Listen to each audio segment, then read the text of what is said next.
Tonight, a new timeline on when trade talks with the U.S. could heat up. Our hope is to very quickly get to work over the next 10 days. That optimism as a new-look government takes shape, with Mark Carney dashing to craft his cabinet. I think that the focus is really on him. Reaction from the winner after Quebec's seat flips Liberal by just one vote. Every single vote matters. Cannot be any surer than today. We'll take you inside the riding. And an old used car scam gains new traction. It is a click of a button and entering in a number. Why the mileage on your dashboard may not tell the whole story. From CBC News, this is The National with Ian Hennemanson. In less than 48 hours, Prime Minister Mark Carney is set to unveil his new cabinet, the team that will be tasked with taking on the profound challenges facing this country. But those challenges aren't waiting for Ottawa to find its footing. The U.S. tariff threat still looming. On that front, Carney's point person on trade is now suggesting a speedy deal is possible. JP Tasker has what we know about Canada's next federal cabinet and why the government thinks a solution on at least some tariffs could come within weeks. Just days after that leaders' meeting in Washington, we're going to be friends with Canada. The Liberal government's point person on trade is predicting movement on tariffs soon. The president is coming to Kananaskis, Alberta for the G7 summit in the middle of June.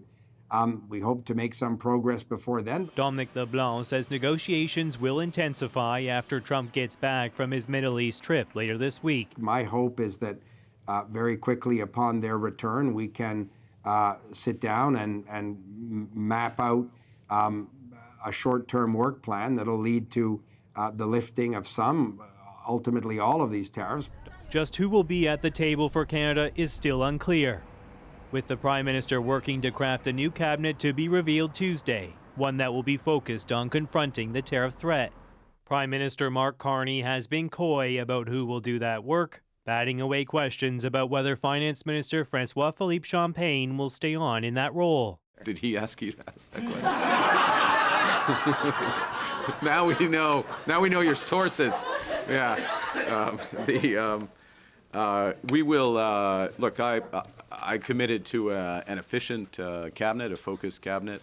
Sources say there will be new faces on the front bench as the former central banker puts his stamp on government. I think this is about Carney. This political watcher says Carney will be heavily involved in the most pressing political files. I think that the focus is really on him, as opposed to who his ministers are. The Liberals are just 2 seats shy of a majority government, which means Carney will have to rely on at least one opposition party to get anything through Parliament.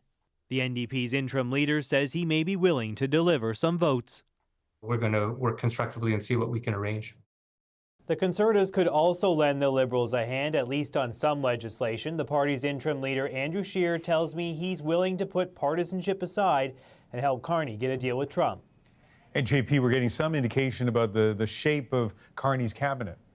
Yeah, there'll be some familiar faces. Carney did not have a lot of time to recruit many of his own candidates, but the cabinet will be a lot smaller than it was under Justin Trudeau, and sources say not all ministers will have the same stature. There'll be some senior ones and then ministers of state who are expected to have less power and influence. Carney is keeping one feature of the last ministry, though. There will be gender parity around the cabinet table. Ian? JP Tasker in Ottawa.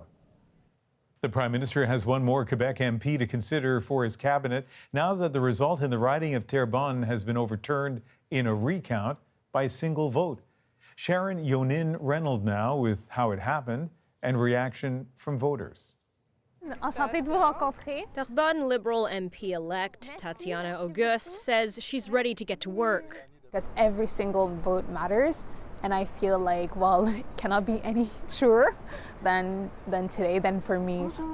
The win by just one vote in a riding that has flip-flopped since election night. At first, it was called a Liberal victory. Then it switched to the Bloc Québécois during Election Canada's validation process before the judicial recount. For young people and people that are not sure about, is it really worth it to go out and vote? I mean, it's kind of shows that it is worth it. Even a single vote is really important to show to make a difference. I think it's a first in the recent history of Canada, if I'm right. It's a riding that's historically voted for the Bloc Québécois, but it followed a province-wide trend. Obviously, the question of the election was who would be the best prime minister to face Donald Trump. I mean, that was the only question, I would say.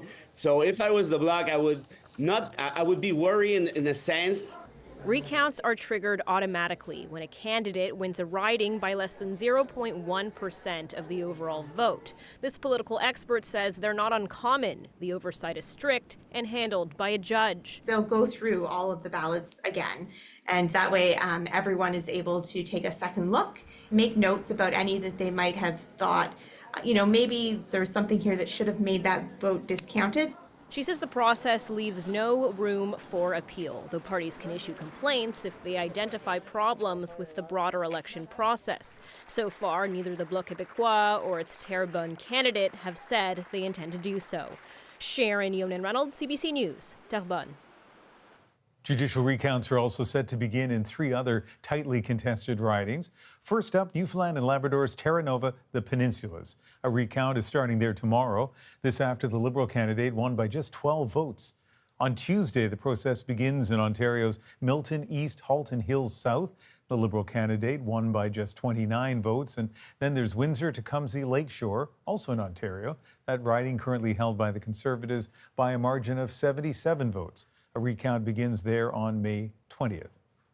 Tonight, both China and the U.S. are saying they've made substantial progress during 2 days of trade talks. That progress comes as both sides face immense pressure because of the impacts of their tariffs.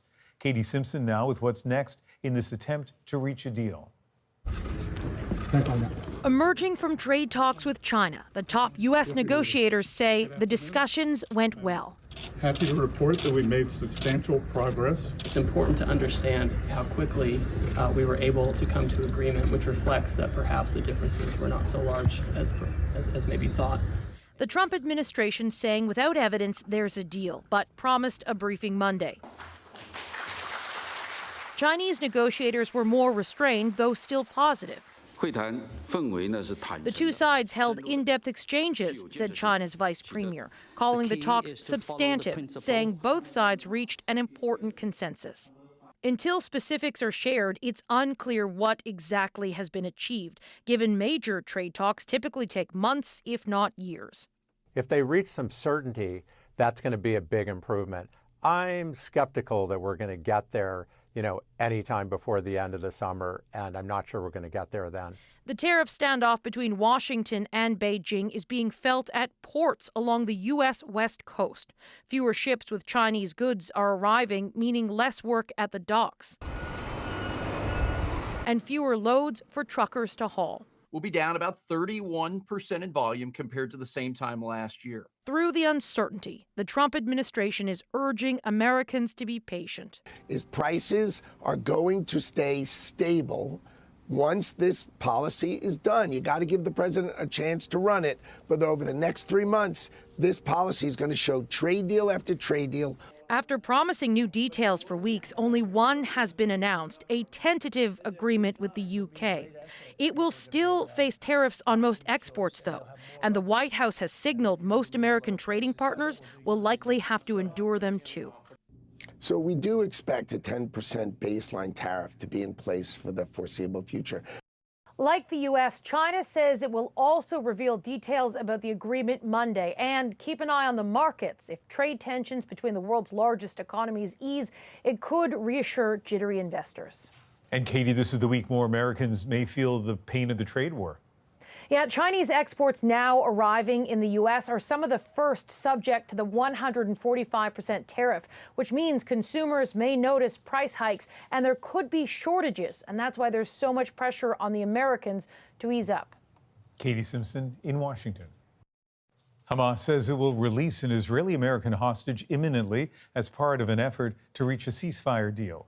Idan Alexander is believed to be the last living U.S. national being held captive in Gaza.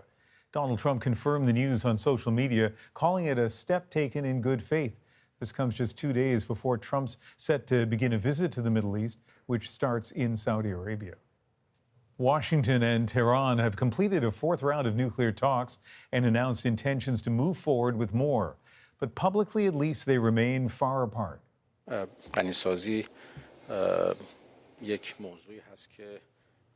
Uranium enrichment must definitely continue, said Iran's foreign minister, adding there's absolutely no room for compromise.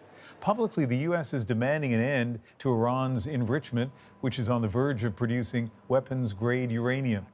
In 2018, Donald Trump withdrew from an Obama-era deal that severely capped Iran's enrichment activities in return for sanctions relief. For the first time since Vladimir Putin launched a full-scale invasion of Ukraine, he and the Ukrainian president, Volodymyr Zelenskyy, have agreed to meet face-to-face. And as Lisa Xing shows us, it's likely to come with no ceasefire and uncertain prospects for peace. A message in the middle of the night at 2 a.m. from Russian President Vladimir Putin, proposing direct peace talks with Ukrainian President Volodymyr Zelenskyy later this week. I want to ask the President of Turkey, Mr. Erdogan, to provide an opportunity to hold negotiations, he said. I hope he will confirm his desire to contribute to the search for peace in Ukraine. Zelenskyy has accepted, without preconditions at the U.S. president's urging, a climb down from his original demand, a 30-day ceasefire. Thank you all for standing with us. Made with a united front of 4 European leaders in Kiev for the first time since the full-scale war started, threatening ramped-up sanctions if Moscow doesn't comply. Prime Minister Mark Carney attended virtually. Now Zelenskyy calls Putin's move a positive sign, adding he's ready to talk. Ukrainians like this woman are skeptical. Why has he proposed a meeting now, she asks. Maybe to win some time. Maybe he's not so confident. An end to Russia's full-scale invasion in its fourth year now continues to prove elusive. The meeting, if it happens, would be Zelenskyy's first face-to-face with Putin since Russia's march on Kiev in 2022. We're starting from a point where no side is going to strategically defeat the other. We've been saying that for a while now, and I think everyone's coming to realize that.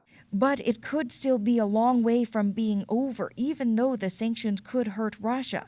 The Kremlin hasn't scaled back demands or offered any concessions. We have to see signs from Putin that he is willing to negotiate and compromise. We have not seen these signs yet. For his part, Zelenskyy says he doesn't want Putin looking for excuses and expects the Russian leader to meet him in Istanbul Thursday. Lisa Xing, CBC News, Toronto. With a tenuous ceasefire in place, both India and Pakistan are claiming success against each other after a 4-day escalation in fighting that has left dozens dead. I have no doubt in my mind that we achieved total surprise. We have achieved our objectives. You saw that in this conflict, Pakistan acted in a very mature manner. In Pakistan, supporters held rallies praising the country's armed forces, and in India, funerals were held. Despite reported violations yesterday, the truce appears to be holding. That conflict on the mind of Pope Leo XIV, with the new head of the Catholic Church calling for peace in his inaugural Sunday prayer from St. Peter's Basilica. Juanita Taylor now from Vatican City with Leo's message for the world. Crowds descended in the thousands for another first in Vatican City following a historic week. Pope Leo XIV's first time leading Sunday prayer. Cari fratelli e sorelle, buona domenica. His 15-minute address centered on one theme. Mai più la guerra. No more war. Amazing, amazing. The moment drew devout Catholics, including Joseph and Catherine Saliba from Malta. The best blessing is for the world to accept peace and accept fraternity and never have any more wars. On Ukraine, Leo said, Una pace autentica. Let every effort be made to achieve, as soon as possible, an authentic, just, and lasting peace. The Pope also said he is profoundly saddened by the war in Gaza and called for an immediate ceasefire. I think his call for peace goes way beyond borders and churches, faiths, religions. It's about human beings working together for the good of all. Just 3 days into his papacy, Leo is showing some resemblance to Pope Francis, spending time among the masses. This Peruvian journalist has known him since 2018 and says she isn't surprised. He's very empathic, he's very calm, he always listens to the people. She adds Leo's ties to Peru are still being celebrated in Latin America. All day they are dancing and moving and they are really happy. It's like it's a Peruvian Pope for us. Still, the new pope has issues to overcome. He identified artificial intelligence as one of humanity's main challenges, and he himself faces criticism. Some accuse him of mishandling cases of alleged sexual abuse involving priests from his time in Chicago and Peru. So far, the Vatican has not addressed it. And Juanita, we're expecting to hear more from the Pope in the coming days. Ian, on Monday, Leo will meet with thousands of journalists, just like his two predecessors did after they were elected. He'll also be inaugurated at a mass in St. Peter's Square next Sunday. This will formally launch his papacy. World and religious leaders are invited, and many more will join. The last papal inauguration drew in at least 200,000 people. Ian? Juanita Taylor, tonight in Vatican City. 5 people are dead and another person is in critical condition after a 2-car crash on a Nova Scotia highway. It happened last night near the community of Falmouth in the Annapolis Valley. Police say the 2 cars were traveling in the same direction when they collided. The investigation is ongoing. A disappointing surprise for a BC man who thought he got a great deal on a low-mileage used car. They said it was in very good condition, that there was no real problems or issues with it. When the numbers lie, the rising problem of odometer fraud. Next. Plus, some Canadian baseball fans are skipping their tradition of catching a game in the States. I don't necessarily think I want to support a place, just any place in particular, that thinks that I shouldn't exist as we do today.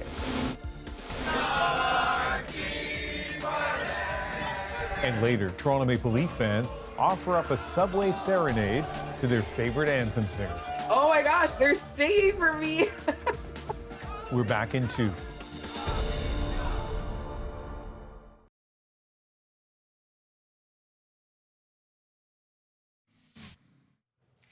The next version of Air Force One could be similar to this luxury jet, reported to be a gift from the Qatari royal family to Donald Trump.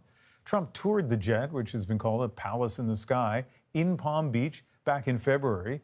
He's expected to use the plane during his term and then transfer ownership to his presidential foundation before leaving office. An official announcement is expected when Trump visits Qatar later this week. A BC man is sharing his story tonight to serve as a warning for anyone looking to buy a used vehicle. He unknowingly purchased a car with misleading mileage. Erica Johnson with our Go Public team looks into the deceptive practice of odometer fraud, a problem officials say is on the rise. So this is the car? Yeah. Steve Andrews needed a car for his growing family, landed on this 2012 Subaru. A good price, and the mileage was right, about 98K. They said it was in very good condition, that there was no real problems or issues with it.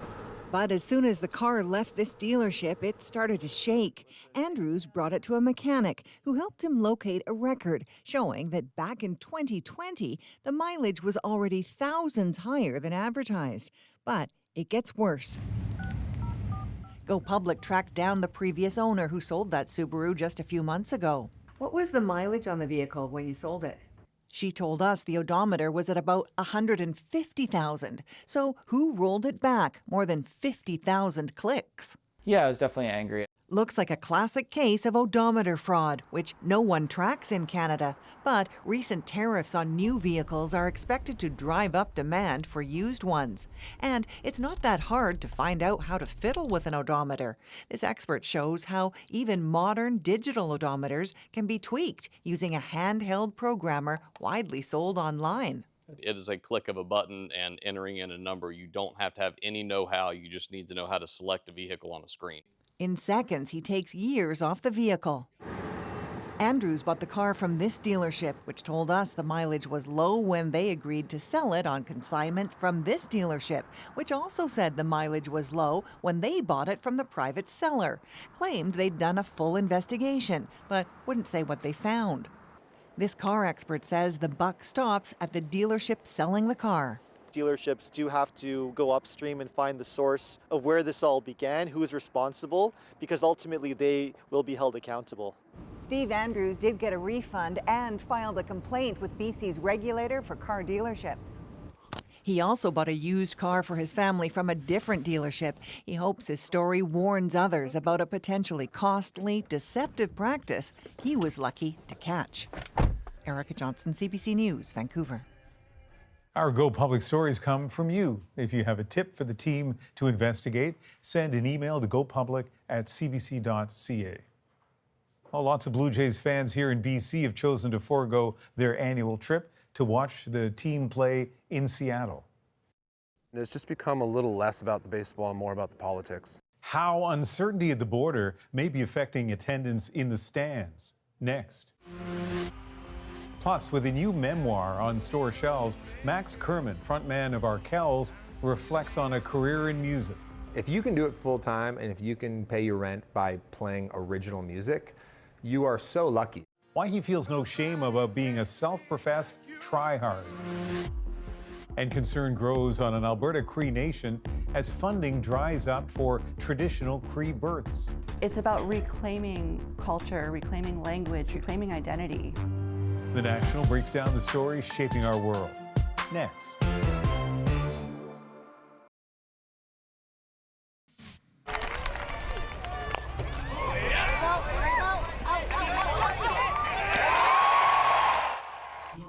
Japanese pitcher Ayami Sato making history today, becoming the first woman to play pro baseball in Canada, pitching for the Toronto Maple Leafs, who are in the Inter-County Baseball League. Sato faced 3 batters in her first inning. She got all 3 out. In all, she pitched 2 innings and had 1 strikeout. Canadian baseball fans were in relatively short supply today in Seattle when the Toronto Blue Jays beat the Mariners by a score of 9-1. Now, normally fans from Canada flock south to the weekend series. Yasmin Renea talked to some in Vancouver about the cross-border tensions that kept them at home. Mother's Day game. Yeah, we have been for Mother's Day. Longtime Blue Jays fans Emily Peden and Connor Newcomb watching Sunday's game from their living room to send a message. I don't necessarily think I want to support a place, just any place in particular, that thinks that I shouldn't exist as we do today. The Vancouver couple ending their annual tradition of traveling to Seattle to watch the Jays take on the Mariners because of Donald Trump's tariffs and his talk of annexing Canada. This local baseball coach also skipping the games this year. It's just become a little less about the baseball and more about the politics. And he hits this one to deep right field. It's gone. About 4,000 fewer people attended the Jays-Mariners showdown this year compared to last year, according to ESPN. Well, you know what a Tuesday night is. The Jays' visit comes as the team is off to a slow start, but that shouldn't affect attendance, says one baseball podcast host. Generally, over the years, that hasn't mattered as far as Seattle goes and Blue Jays fans packing that place, whether they're great, whether they're terrible. We miss our neighbors and friends from the north. About 40 Seattle businesses trying to entice Canadians this weekend. If you come from Canada with a Canadian driver's license or a passport, or you use that goofily delightful Canadian accent, we'll give you a 30% discount. Canadians who did make the trip say they're putting politics aside. I'm coming down to enjoy myself with my son and my friend. We've been to Toronto a few times, but this is definitely an easier trip for us. But these fans say they won't be heading south anytime soon. It just feels like the least we could do. It just feels like important to have like that Canadian unity. Instead, keeping their money and love for baseball within Canada. Yasmin Ranea, CBC News, Vancouver.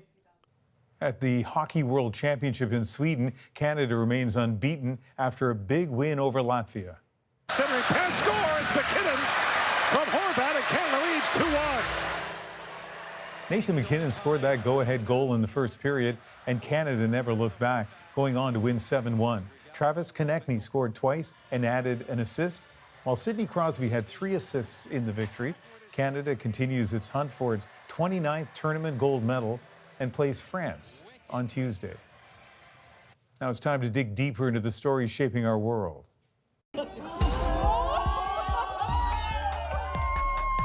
A new initiative reviving traditional birthing practices on a First Nation in Alberta faces funding constraints. It's a much needed service. It's cultural repair. It's intergenerational healing. We'll break down why it's more than just a bridge to the past. But first, got the North Star guiding me.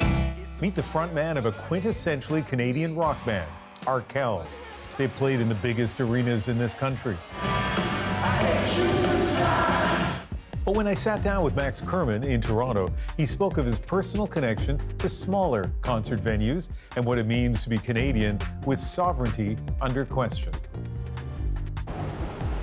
We are at the legendary Horseshoe Tavern, and there have been so many great acts that have been through here. You were here as a teenager watching. Yeah, I was here at first getting my fake ID denied at the door. I grew up down the street. My parents live at College in Spadina, and we're at Queen in Spadina. And yeah, this is a legendary place. I went to so many formative shows over the years that really taught me how to perform. So what bands come to mind? Ooh, I saw the Constantines, Joel Plaskett, Emergency, a lot of great Canadian bands. Yeah. I saw Joel Plaskett do his record Truthfully, top to bottom. And Arkells started to play here pretty shortly after we started the band. And I remember thinking, I was like, this is unreal that I get to play on the same stage as my heroes. You talk a lot about Canadian indie bands in particular, and now you have, with Arkells, played across this country. All kinds of, you met lots of people. And we've been asking some prominent Canadians that kind of at this moment in time to reflect on what it means to be Canadian, what Canada means to them. I think in our case, I really think about the people in the community that have bothered to set up shop and host a music venue like this. And you know, I can go through all the different towns across Canada and all the little clubs we played at, and I can think of, oh, there's Bernard who ran the Starlight in Waterloo, and Tony who called the Office in London, and Brody who ran the Casbah in Hamilton. And I think I've been thinking about this a lot lately. I'm like, if not for those people, we wouldn't have had a place to play. And I think about that a lot. It's like people can make a difference. People can really make a difference. It's interesting because those are little pieces of Canadian culture that I don't think I really appreciated until you said that. The fact that without concert venues that are bringing in Canadian bands, those are little slices of Canadiana we wouldn't otherwise have. Totally, and also it's fun, I think, for a lot of people to go to the big shows, go to Massey Hall and go to Budweiser Stage or go to see a show in an arena. But those acts don't get there without getting good here. So it's like, I know you might pass a music venue and go, is this for me, or it sounds loud, or the band seems young and disorganized, or maybe it's not quite for you. But it's so important that people show up, because we played here like 100 times before we got to get to the next venue up. And if not for this breeding ground, then we wouldn't have a chance to play at Scotiabank Arena, where we played in Toronto.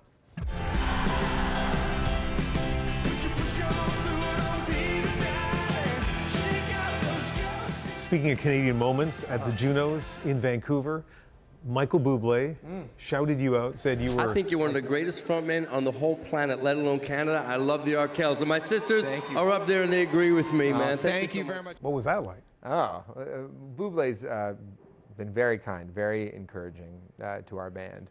And yeah, a little bit of validation, you know, can put a spring in your step for the next day. But yeah, I don't know.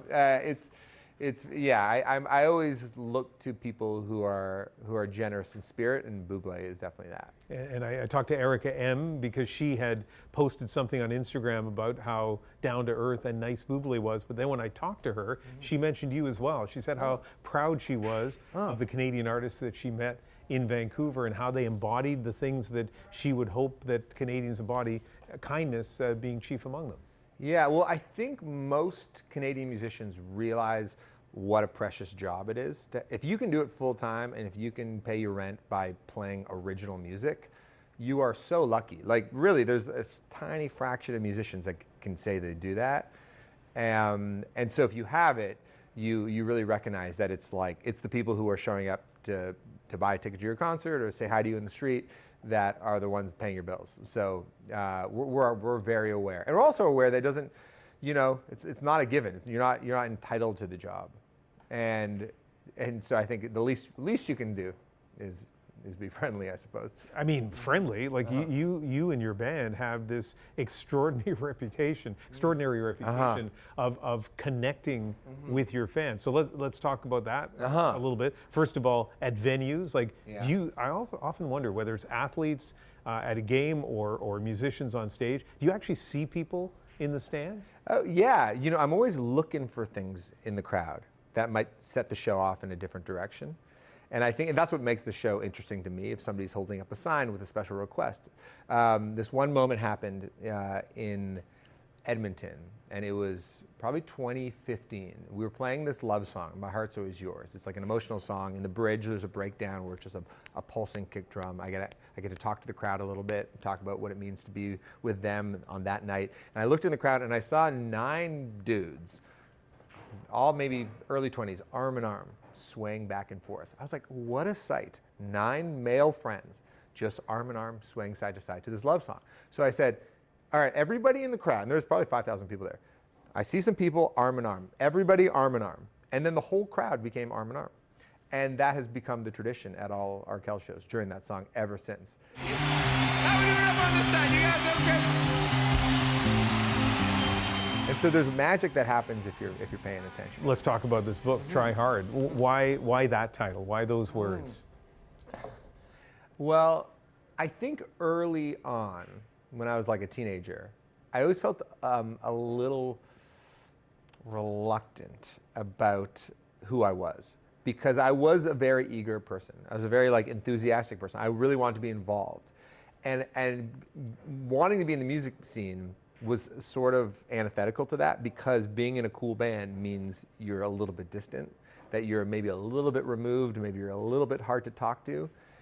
And so I was like, okay, who am I? Am I going to be a cool band guy, or am I going to be myself? But as the band got together in Hamilton and we started to work really hard, and I was sort of fearless in reaching out. I was like, I'd email the people at the Horseshoe. I'd email different venues around the province saying, can we get a gig? Can we get a gig?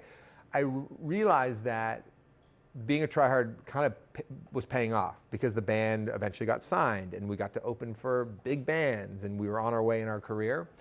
And our agent, Jack Ross, said something to me that I think is really rung true, which is some bands, especially young bands, play for the bands watching side stage, and some bands play for the people who bought a ticket in front of them. And I always want to be someone who plays for the people that bought a ticket, and not too worried about oh, does so-and-so think I'm cool? So anyway, I'm taking the term back. Try hard. Anybody who gets anywhere, got to do it. So I didn't actually know that this was a term until I heard you talk about it. And oh, you never heard the term try hard? No, but it's kind of it's a negative. Yeah, it's a pejorative. That guy's a try hard.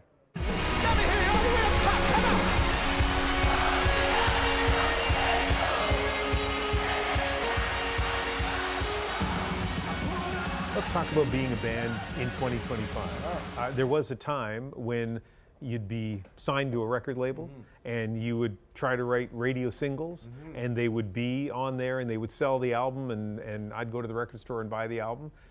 Things are different now. How do you make a go of it in 2025? I think people who came up in the old world have a hard time readjusting to this idea that you're not going to hire a marketing department to put out content for you. It's the best stuff, and the artists that resonate the most are the ones who are making their own content. I think for us, we're comfortable because that's sort of always the way we've operated. We've always been we design our own merch. We've always been in charge of our own social media. I think we like the day-to-day grind of it. And so it's definitely different. And you need things to balance out your life so you're not always sitting on TikTok all day long. But that's just another creative riddle to solve. Nobody gets me like you do. Calgary, beautiful day. So we have this request line for our upcoming shows. There's dogs available at New Hope Rescue, named after us. And if this social experiment taught us anything, is that you can trust Arkells fans. Even writing this book allowed me to like spend the first 3-4 hours of the day not online. And then when I was done writing in the morning, I could go, okay, maybe what TikTok do I need to make today that would feel interesting and authentic to who I am? And so, I don't know, I think that there's a way, I think we're all, as creative people, we're all trying to like get that equilibrium just right. And it is difficult in some ways because social media is this addictive thing, but there are ways to do it. So do you try to, first of all, as a writer, as a musician, are you trying to write a hit? Oh, when it comes to the actual music, you know, there used to be gatekeepers, right? So like the label had a relationship with the radio station, and like the program director and the head of your label would go out for dinner, and you know they'd schmooze with each other, and then you'd cross your fingers that your band's name was mentioned. Mm-hmm. And that's really how things worked. Now, you know, the winds of the zeitgeist can blow in any direction, and it's often very unpredictable.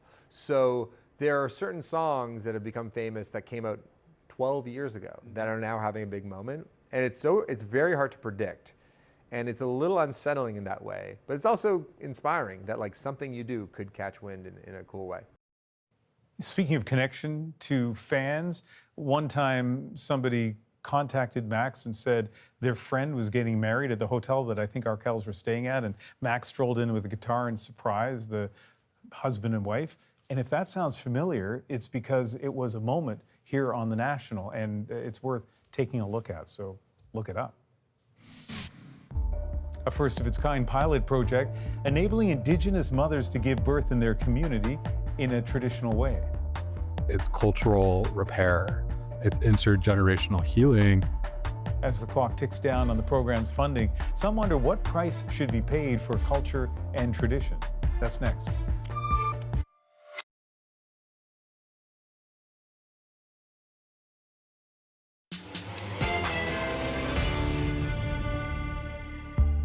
A pilot program in Alberta bringing back traditional births on the Kehewin Cree Nation is facing a funding crisis after the first on-reserve delivery there in decades. It's about reclaiming culture, reclaiming language, reclaiming identity. Stephanie Cram tells us why, for this community, reviving traditional Cree birth is crucial to reconciliation and their sense of belonging.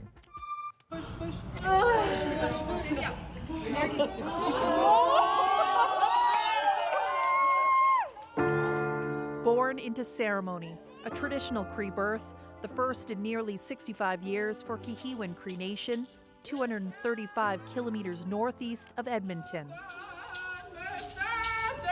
Every contraction I had somebody holding me, to have the kukum smudging me and praying for me, and I just loved it. Like, it was so beautiful. That's mother Malin Samaginis-Satok. When she became pregnant with her second child, she knew she wanted a traditional Cree birth. I always said, like, if I had another baby, I want it to be, you know, on the land. In recent years, infant mortality rates in Canada have gone up, but the numbers are still much higher for First Nations people. A 2019 report found the non-Indigenous infant mortality rate was 3.7 deaths per 1,000 births, but the First Nations infant mortality rate was 8.5 deaths per 1,000 births. Experts say systemic racism is a factor, and traditional births in the community could help address that. In Kehewin Cree Nation, work still needs to be done. The program has received funding from Indigenous Services Canada as a way to address anti-Indigenous racism in health systems. But the initial amount of $500,000 is set to run out. They are renovating the space and need more money to keep all the services running. It's a much needed service that not only affects the lives of people's health and children and women, but it's like nationhood, right? It's cultural repair. It's intergenerational healing. Samaginis-Satok gave her son a name that captures exactly what his birth means to the community. His name's Kiso Kikapuit, and that means he who stands strong. And After he was born, the Kukums, they said that he's going to like blaze a path for others in the community. A name that will forever link their child to Kehewin Cree Nation. I believe he'll have strong community ties and, our nation will look after him. Historically, Kukums like Doreen Musapeo played an important role in traditional births. It was just a beautiful, beautiful experience. She says as Western practices were brought in, more traditional ways of living disappeared. She's learning and is comforted by the thought that matriarchs before her did the same thing. On my way, I was calling on my grandmas, praying, Kukumak, you guys, you were there for us. You did this for us. Help us, guide us through so that we can see this with this new birth. All of this was made possible by a community midwifery program, offering Cree-led wraparound care for expectant mothers, including midwives, doulas, and a doctor. It's about reclaiming culture, reclaiming language, reclaiming identity, and about healing. Right off the bat, is there any questions that you want to ask? That's Melissa Cardinal Grant. After working as a delivery nurse, she went into midwifery to help bring traditional birth to communities. I really wanted to do more, and I felt like I wasn't able to do that as a nurse. The program will cost an estimated $650,000 a year to operate, and at the moment, funding has not been secured for next year. So, Stephanie, where's the community at now in regards to the funding they need? Indigenous Services Canada told me that while they haven't decided on the amount of funding the program will receive, they did say they remain in talks with the community, but there's no clear timeline when funding will be granted. And given that uncertainty, what does that mean for expectant mothers hoping for a traditional birth? I spoke to Ayana Watchmaker, who is an expectant mother due in a few months. For her last pregnancy, she gave birth in hospital, but unfortunately her baby was stillborn, so that environment holds a lot of trauma for her. She is excited she could possibly have a traditional birth because culture is very important to her, but because she had complications with her last pregnancy, the birthing team is closely monitoring her progress, but they remain hopeful she can give birth in the community. All right, Stephanie Cram in Edmonton, thank you. Up next, the Toronto Maple Leafs anthem singer gets serenaded by fans. We stand on guard for thee. There's Subway sing-along in our moment.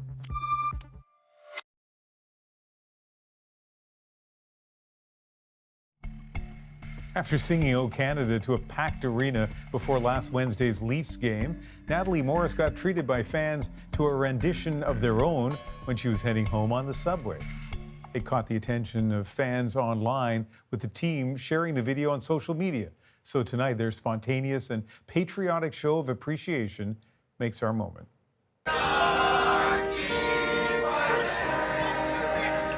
You don't expect to go on a train and be serenaded. I was taking the train home. It was after the second game that we won against the Panthers. People were just like, oh my gosh, that's Natalie Morris. And somebody was like, sing something. And then I was just like, wait, where did that even come from? Before I could even actually open my mouth to even do anything, they just started singing "O Canada." Oh, Canada. And I was just like, oh my gosh, they're singing for me. It's like such a different point of view because it's like I'm usually singing for you guys, and here you are singing for me, which I was quite impressed because they were pretty on pitch. It touched my heart. It did. And they really made it feel like, oh, this is for you. We're not just singing it because we see you here. We're singing it for you. And I'm just like, oh, love you too. It was just a great moment to be a part of. So, strange coincidence, and don't worry, I think this story connects. I was walking in Vancouver earlier today. A guy came running up to me, and he had this story that he wanted to share. And he said, years ago, he saw Knowlton Nash, the venerable former anchor of the National, on the subway in Toronto, and he was so excited by having that moment with Knowlton on the subway. And over the years, I've heard lots of stories about TTC's sort of brush with whatever, celebrity, greatness, interesting stuff. But the first one I've ever heard where they ended up singing the anthem. For all of us here at The National, thank you for being with us. You can watch anywhere, anytime on the free CBC News app and subscribe to The National's YouTube channel. I'm Ian Hannamansing in Vancouver. Good night.